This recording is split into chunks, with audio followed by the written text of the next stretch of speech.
প্রাণীদের প্রতি মানুষের চিরাচরিত ভালোবাসা যুগ যুগ ধরেই আছে। সোশ্যাল মিডিয়ায় ভাইরাল হওয়া এই ভিডিওটি একটি জনপ্রিয় সামুদ্রিক শো থেকে ধারণ করা। অভিজ্ঞ প্রশিক্ষক জেসিকা তার প্রিয় ডলফিনের সঙ্গে হাসি আনন্দে মেতেছিলেন। চারপাশে দর্শকের করতালি, ক্যামেরার ফ্লাশ, কিন্তু কয়েক সেকেন্ডের মধ্যেই বদলে গেল সবকিছু। সাম্প্রতিক সোশ্যাল মিডিয়ায় ভাইরাল হয়েছে একটি ভিডিও যেখানে দেখা যাচ্ছে একজন মেয়ে যার নাম জেসিকা প্রশিক্ষণপ্রাপ্ত ডলফিনের সঙ্গে খেলা দেখাচ্ছে। ভিডিওতে কিছু মুহূর্তে মেয়ে পানিতে পড়ে যায় এবং ডলফিন তাকে মুখে নিয়ে চলে। ভিডিওটি ভাইরাল হয়েছে বিভিন্ন টিকটক ও ফেসবুক পেজে ছড়িয়ে পড়ে। ডলফিন যাদের আমরা হাসি, খেলা আর বুদ্ধির প্রতীক হিসেবে দেখি, কিন্তু এই শান্ত স্বভাবের প্রাণীটি হঠাৎ ভয়ঙ্কর হয়ে উঠে সাম্প্রতিক এই ঘটনায়।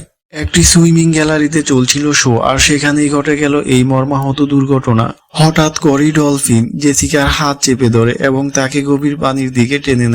দর্শকরা প্রথমেই ভেবেছিল এটি শো এর একটি অংশ, কিন্তু আসলেই শুরু হয়ে গিয়েছিল জীবন মৃত্যুর লড়াই। কয়েক মুহূর্তের মধ্যে জেসিকা আর উপরে উঠলেন না। গ্যালারির মধ্যে ছড়িয়ে পড়ে ভয়ঙ্কর আতঙ্ক। তৎক্ষণাৎ উদ্ধারকারী দল পুলে নামে। প্রায় 20 মিনিট চেষ্টার পরও জেসিকাকে জীবিত উদ্ধার করা সম্ভব হয়নি।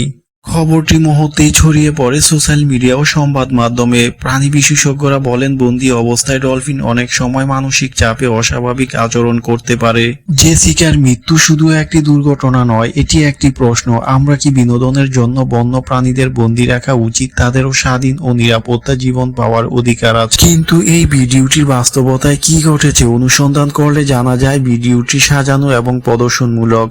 মেয়ে এবং ডলফিন উভয় প্রশিক্ষণপ্রাপ্ত। প্রদর্শনটি দর্শকের জন্য একটি শো হিসেবে তৈরি করা হয়েছিল। ভিডিওটি সংক্ষেপে ভুলভাবে প্রদর্শন হওয়ায় এটি ভাইরাল হয়েছে এবং অনেকেই ভেবেছে যেন বাস্তবেই কোনো দুর্ঘটনা ঘটেছে।